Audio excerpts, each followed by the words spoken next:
একটা কালো শাড়ি পরা মেয়ে হাঁটু গেড়ে বসেছিল, আর সামনে একজন ব্যক্তি হাতে কুড়ুল নিয়ে তাকে রাগ দৃষ্টিতে দেখছিল। এই থামো, নাহলে গুলি করে দেবো। আমি এই জঙ্গলে কিছুদিন থাকতে এসেছি। কিছুদিন আগেই জঙ্গলের মধ্যে এই ফার্ম হাউসটা আমি কিনেছি। অনেক সস্তা দামে এই ফার্ম হাউসটা আমি পেয়েছি। মুম্বাইয়ের সেই ব্যস্ত জীবন থেকে অনেক দূরে এই সুন্দর প্রকৃতির মধ্যে এসে আমার ভীষণ ভাল লাগছিল। উন্মুক্ত হাওয়া আমাকে শান্তি দিচ্ছিল। আমি, আমার বউ এবং আমার 7 বছরের বাচ্চা, আমরা 3 জন এখানে এসেছিলাম। এই ফার্ম হাউসের পেছন দিকে একটা বিরাট গভীর জঙ্গল। দিনের বেলাতেও সেখানে কেউ যেতে পারে না, এত ঘন জঙ্গল। আমাদের ফার্ম হাউসের দূর এ পর্যন্ত কারোর ঘর নেই। ভালোই তো, কারোর কোনো সমস্যা নেই। কিন্তু কারোর যদি কোনো সাহায্যের প্রয়োজন হয়, সেটাও পাবে না। এই ফার্ম হাউসের একটা রহস্য আছে। নিচে যাওয়ার জন্য কাঠের সিঁড়ি, একটা মানুষ সমান সোজা খাড়াই সিঁড়ি। ওখানে পুরনো মালিকের কিছু আসবাব ছিল, যার মধ্যে একটা কুড়ুলও ছিল। আমার স্ত্রী এবং সন্তান এখানে আসার পর খুবই আনন্দে ছিল। আজকে আমি জঙ্গলে শিকারের জন্য বেরিয়েছি। আর শিকার শুধু সিংহেরই করতে হবে এমন তো ব্যাপার নয়। যে সামনে আসবে তাকেই বধ করে দেব। তাই আমি আমার বন্দুক নিয়ে ওই ঘন জঙ্গলের দিকে যাচ্ছিলাম। ঘড়িতে তখন প্রায় 2টো, কিন্তু তবু সূর্যের কিরণ মাটিতে পড়ছিল না, এত ঘন জঙ্গল। পাখিদের আওয়াজ, গিরগিটির আওয়াজ আর কিছু ছোট প্রাণীর আওয়াজ ছাড়া আর কিছুই শোনা যাচ্ছিল না। হাঁটতে হাঁটতে আমি অনেক দূর চলে এলাম। হঠাৎ করে চারদিকে অন্ধকার হয়ে গেল। সারা আকাশ জুড়ে কালো মেঘ দেখতে পেলাম। আমি বাড়ি ফিরে যাওয়ার সিদ্ধান্ত নিলাম। পাতার মধ্যে বৃষ্টি পড়ার শব্দ শুনতে পেলাম। আমি বেরিয়েই যাচ্ছিলাম, কিন্তু তখনই একটা ভয়ঙ্কর দৃশ্য দেখতে পেলাম। আমারই বয়সী একজন মানুষ একটা কুড়ুল নিয়ে দাঁড়িয়েছিল। সামনে একজন কালো শাড়ি পরা মেয়ে বসেছিল, যে হাঁটু গেড়ে বসেছিল। তার সমস্ত চুল এলোমেলো। তার এলোমেলো চুলের জন্য তার চেহারা ঠিক দেখা যাচ্ছিল না। আমি তাকে ডাকলাম, এই থামো থামো, কিন্তু ওই ব্যক্তি আমার ডাকে সাড়া দিল না। ওর 2টো চোখ লাল ছিল, আর খুব জোর বৃষ্টি পড়ছিল। ওই ব্যক্তি ধীরে ধীরে কুড়ুলটাকে তুলল। এই থামো, না হলে আমি গুলি চালিয়ে দেব। আমি তাকে শেষবারের মতো ডাকলাম। হয়তো সে আমার আওয়াজ শুনতে পাচ্ছিল না, অথবা ও শুনতে চাইছিল না। ওই ব্যক্তি ভীষণ গতিতে ওই কুড়ুলটা তার গলার ওপরে নিয়ে যাচ্ছিল।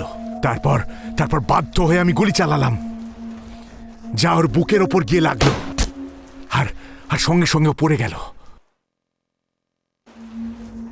আমি তো একটা জানোয়ারের শিকার করব বলে বেরিয়েছিলাম, কিন্তু আমার হাতে একটা মানুষের খুন হয়ে গেল। কিন্তু আমার তো আর কোনো রাস্তা ছিল না। যদি আমি এটা না করতাম, তাহলে তো ওই মেয়েটিকে সে মেরে ফেলতো। আমি তার পাশে গেলাম, তখনও সে বেঁচে ছিল। আমার দিকে সে তাকিয়ে দেখছিল। আমি ওই মেয়েটির কাঁধ দুটোকে ধরলাম এবং ওকে দাঁড় করালাম। তখন খুব জোর বৃষ্টি পড়ছিল এবং মেয়েটি থরথর করে কাঁপছিল। হতে পারে ঠান্ডায় অথবা ভয় পেয়ে সে কাঁপছিল। আমি সেই মেয়েটিকে নিয়ে এগোতে থাকলাম। সে আগে যাচ্ছিল আর আমি তার পেছন পেছন। আমি ওর শরীরের দিকে অবাক হয়ে তাকিয়েছিলাম। কত 25 বছর বয়স হবে ওর। কি অসম্ভব সুন্দর চেহারা ছিল ওর, না মোটা না রোগা, একেবারে মোহময়ী চেহারা। পেছন থেকে ওর ভিজে শরীরটা কিরম যেন নেশা লাগিয়ে দিচ্ছিল। আমি কি করে বলবো, আমি কিরম নেশাগ্রস্ত হয়ে যাচ্ছিলাম ওর শরীর দেখে। আমি ওকে জিজ্ঞেস করলাম। ও হঠাৎ করে ঘুরল এবং বলল, মোহিনী। ওর ঠোঁটে একটা হাসি লেগেছিল, আর ওর গোলাপি ঠোঁট, আর তার উপর বৃষ্টির ফোঁটা, আর সারা শরীরে বৃষ্টির ফোঁটা পড়েছিল। কিন্তু ওর হাসি দেখে আমি ভীষণ খুশি হলাম। আর ওখানেই আমি ওই লাশটাকে রেখে দিয়ে সেই মেয়েটাকে নিয়ে বাড়ির দিকে এগোলাম। দরজায় আমার স্ত্রী দাঁড়িয়েছিলেন, আর আমার ছেলে তার ঘরে ছিল। সেই মেয়েটিকে দেখে আমার স্ত্রী অবাক হয়ে গেল। আমি আমার স্ত্রীকে সব কিছু বললাম, আর আমার স্ত্রীর সেই মেয়েটির ওপর দয়া এলো। আমার স্ত্রী তাকে কিছু প্রশ্ন করল, কিন্তু মেয়েটা মাথা নিচু করে সেই চেয়ারের ওপর বসে রইল। মোহিনীর ভেজা চুল ঠিক তেমন ছিল, যেখান থেকে এক ফোঁটা করে জল নিচে পড়ছিল। আমার স্ত্রী তাকে একটু খেতে দিল, কিন্তু মোহিনী কিচ্ছু খেল না। হতে পারে ভয়তে, কিন্তু আমার কাছে সে ভীষণই সুরক্ষিত ছিল। কিন্তু তবুও সে কিচ্ছু বলছিল না। আর আমার স্ত্রী তাকে অনেক কথা জিজ্ঞেস করছিল। ওই ব্যক্তি কে ছিল? সে কি তার বর ছিল? কেন তাকে মারছিল? কিন্তু হয়তো মোহিনী তখনও একটা বিভ্রান্তির মধ্যে ছিল। আমি রোজ রাতে কিছু পেক নিয়েই শুই। আমার স্ত্রী আমার বাচ্চার সঙ্গে ভেতরের ঘরে ছিল। আমরা ওই মেয়েটিকে আমাদের পাশের ঘরে শুতে দিয়েছিলাম। আমি হলে বসে বসে একটা একটা করে পেক খাচ্ছিলাম। বাইরে ভীষণ বৃষ্টি হচ্ছিল, আর আমার চোখের সামনে বারবার মোহিনী তার দরজার সামনে দাঁড়িয়েছিল, তার সব চুল খোলা। হঠাৎ একটা বিদ্যুৎ চমকালো। তারপর হঠাৎ সে ঘরের মধ্যে চলে গেল, দরজাটাকে খোলা রেখে। আমি শুধু তার দিকে তাকিয়ে রইলাম। আমি আমার হাতের গ্লাসের সবটুকু এক ঢোকে শেষ করে দিলাম, আর তারপর তার পেছনে পেছনে তার ঘরের মধ্যে গেলাম। মোহিনী বিছানায় বসেছিল, তার কাছে যেতে থাকলাম। তার উষ্ণতা আমি পরখ করতে লাগলাম। তার মুখেও ভীষণ হাসি ছিল।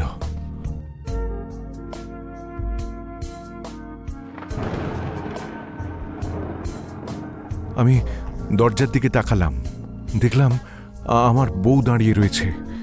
ওর চোখে আমি ভীষণ রাগ দেখলাম। তারপর রেগে মেগে ও বাইরে চলে গেল। আমি গেলাম এবং ওকে মারাতে থাকলাম। ওকে বললাম, থামো থামো, আমার কথাটা তো শোনো। ও ভেতরে গেল।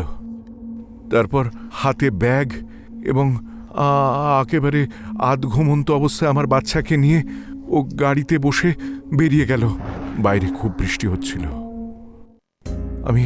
আমি আবার ঘরে এলাম। তারপর আবার মোহিনীকে দেখতে পেলাম। ও দরজার সামনে দাঁড়িয়ে আছে, ওর মুখে ভীষণ হাসি। তারপর মোহিনীর পিছন পিছন আমি গেলাম। এরকমভাবে দিন কেটে যাচ্ছিল। মোহিনী আমার জন্য খাবার বানাতো, কিন্তু নিজে খেত না, কোনো কথাই বলতো না। ও সব সময় কালো শাড়ি পরত, আর বেশিরভাগ সময় আমরা প্রেমের মধ্যে থাকতাম। তারপর আমার চোখে গভীর ঘুম নেমে আসত। অনেকবার এমন হয়েছে আমি ঘুম থেকে উঠে ওকে আশেপাশে দেখতে পাইনি। তখন আমি অস্থির হয়ে যেতাম এবং ওকে খুঁজতাম। তারপর যখনই ওকে দেখতে পেতাম, ও একেবারে সোজা এসে আমাকে হাক করে নিত। ওর মুখে কিন্তু একটা সুন্দর হাসি থাকত। আমার ঘুমিয়ে পড়ার পর ও কি কোথাও যায়? আসলে কে মোহিনী? ও খায় না কেন? আর ওই লোকটাই বা কে? আর ওর শরীরটাই এমন নেশাগ্রস্ততায় ভোগায় কেন? আমি অনেকদিন ধরেই ওকে কিচ্ছু জিজ্ঞেস করতে পারছিলাম না। এমন কেন হচ্ছিল? 2 সপ্তাহ কেটে গেল। আমি ওর প্রেমে একেবারে পাগল হয়ে গেছিলাম। আমার নিজের উপর ভরসা ছিল না। মনে হতো আমি যেন কারোর গাড়ির পিছনে বসে রয়েছি, আর গাড়ির ড্রাইভিং সিটে রয়েছে মোহিনী। আমাকে ও যেখানে চাইছিল সেখানে নিয়ে যাচ্ছিল। আর এই যাত্রাটা আমার ভীষণ ভালো লাগছিল, আর ওর সঙ্গ আমার ভীষণ ভাল লাগছিল। কিন্তু ওই রাত্রিরে কেউ একজন দরজার ঘণ্টা বাজালো। আমি দরজা খুললাম। সামনে 4 জন দাঁড়িয়েছিল। হ্যাঁ, কি চাই? দেখুন, আমি পাশের বস্তিতে থাকি। আমাদের বস্তিতে 2 বাচ্চাকে পাওয়া যাচ্ছে না। একজনকে 10 দিন আগে আর একজনকে আজকে সকাল থেকে। না না, এখানে তো কেউ আসেনি। আমি বললাম। ওই লোকগুলো রেগে মেগে ওখান থেকে চলে গেল। আমি দরজা বন্ধ করলাম আর ভেতরে এলাম। মোহিনী রান্নাঘরে ছিল। হঠাৎ আমি একটা অদ্ভুত আওয়াজ শুনতে পেলাম, কিন্তু কিন্তু ওই আওয়াজটা কোথা থেকে আসছে সেটা ঠিক বুঝতে পারলাম না। আমার নজর মাটির দিকে গেল। ওটা আন্ডারগ্রাউন্ডের দরজা ছিল। ওখান থেকেই তো আওয়াজটা আসছে। আমি দরজাটা খুলতেই যাচ্ছিলাম, ঠিক তখনই মোহিনী ওর উপরে এসে দাঁড়িয়ে পড়ল। ওই রাত্রিরে অনেক প্রেম করার পর আমার গভীর ঘুম চলে এলো চোখে, কিন্তু কেন জানি না আমার সেদিন ঘুম ভেঙে গেল হঠাৎ। আর মোহিনী আমার পাশে ছিল না। বাইরে থেকে শুনতে পাচ্ছিলাম একটা জঙ্গলি জানোয়ারের আওয়াজ, তার হিংস্র চেবানোর আওয়াজ। যেন মনে হচ্ছে কোনো জানোয়ার কিছু খাচ্ছে। ওই আওয়াজকে লক্ষ্য করে এগোতে থাকলাম।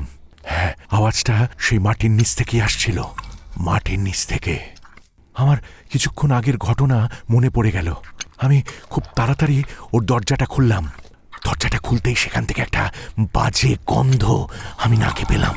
আমি ধীরে ধীরে ওই সিঁড়ি দিয়ে নিচে নামলাম আর দরজার দিকে এগোলাম। আর আর আমি কাঁপতে লাগলাম।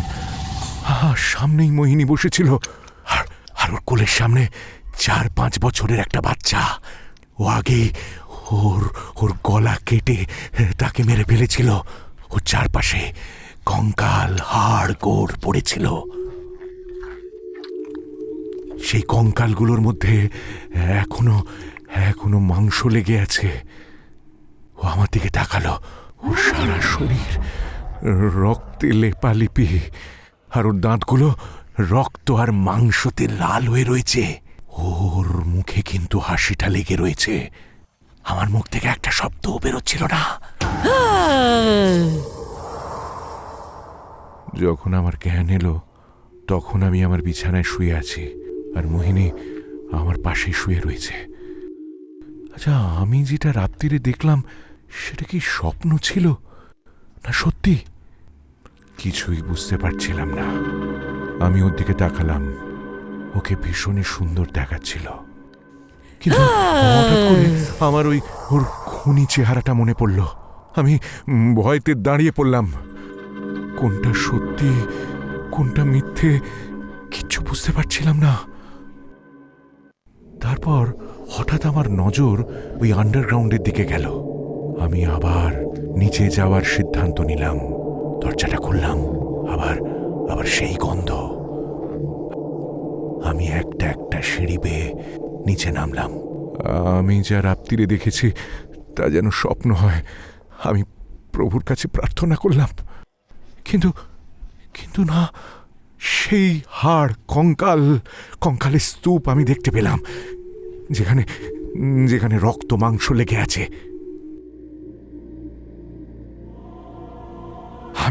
আমি পালাতে গেলাম, কিন্তু আমার থেকে 1 হাত দূরে মোহিনী দাঁড়িয়েছিল। সেই হাসি। আমি ভয়তে 2 পা পিছিয়ে এলাম, কিন্তু ওর হাসি তখন আমার কাছে ভয়ঙ্কর লাগছিল। আমি ভয় পাচ্ছিলাম। এই তুমি কে? তুমি বাচ্চাদের খেয়ে নাও? তুমি কি ডাইনি? আমি চেঁচিয়ে ওকে জিজ্ঞেস করছিলাম, কিন্তু ওর চেহারায় কোনো পরিবর্তন নেই। ও একেবারে চোখ দুটো আমার দিকে সেরমভাবেই তাকিয়েছিল। মোহিনী। আমার ভীষণ রাগ হলো। আমার ওর প্রতি প্রেম একেবারে ছুটে গিয়েছিল। আমি এদিক ওদিক তাকালাম, দেখি পাশে একটা সেই কুড়ুলটা ছিল। তারপর ওর চুলের মুঠি ধরে আমি ওকে টানতে টানতে নিয়ে গেলাম সেই জঙ্গলের দিকে। জঙ্গলের অনেক ভেতরে নিয়ে গেলাম ওকে। তারপর ও হাঁটু গেড়ে আমার সামনে বসে পড়ল। আবার ওর চুলটা সবটা ওর চেহারাকে ঢেকে দিয়েছিল। প্রচণ্ড বৃষ্টি, কালো মেঘ, আবার পাতায় সেই বৃষ্টি পড়ার শব্দ। খুব জোর বৃষ্টি পড়ছিল। আমার কোনো দিকে নজর ছিল না। আমার হাতে যে কুড়ুল ছিল, শুধু আমার লক্ষ্য ছিল ওই মানুষ খেকো ডাইনিটার মাথা তার শরীর থেকে আলাদা করে দেব। থামো! একটা শব্দ শুনলাম। আমি তবু তার দিকে নজর দিলাম না। আমি প্রচন্ড রাগ দৃষ্টিতে ওর দিকে তাকাচ্ছিলাম। না না না, কিছুতেই না। ছোট ছোট বাচ্চাদের খেয়ে নেয় ওই মেয়ে, ওই ডাইনিকে কিছুতেই বাঁচিয়ে রাখা যাবে না। আরো আরো জোরে বৃষ্টি পড়তে লাগলো। আমি ওকে মারার জন্য উদ্যত হলাম। এই থামো, নচেত গুলি চালিয়ে দেবো। তারপর তারপর কিছু শব্দ আমি শুনতে পেলাম। আমি সব শব্দকে উপেক্ষা করে কুড়ুলটা খুব গতিতে ওর গলার দিকে নিয়ে গেলাম। হঠাৎ হঠাৎ একটা গুলি এসে আমার বুকে লাগলো। আমি পেছন দিকে পড়ে গেলাম। আর আর ওই লোকটা আমার দিকে হাসতে হাসতে দেখছিল। ওই লোকটা মোহিনীকে কাঁধ ধরে তুলল। তারপর সে মোহিনীকে নিয়ে এগিয়ে যেতে থাকলো। আমি আমি ওই লোকটাকে ওই পিশাচ নারীর ব্যাপারে বলতে চাইছিলাম, কিন্তু কিন্তু ওই ব্যক্তির পুরো নজর ছিল মোহিনীর শরীরের ওপর। কি নাম তোমার? সে জিজ্ঞেস করলো মোহিনীকে। তারপর মোহিনী আবার ঘুরে তাকালো। মোহিনীর নজর আমার দিকে ছিল, মুখে সেই হাসি। ওই বেচারার মনে হচ্ছিল মোহিনী বোধহয় তাকে দেখে হাসছে, ঠিক যেমন আমার মনে হয়েছিল। তারপর হাসতে হাসতেও বলল, মোহিনী।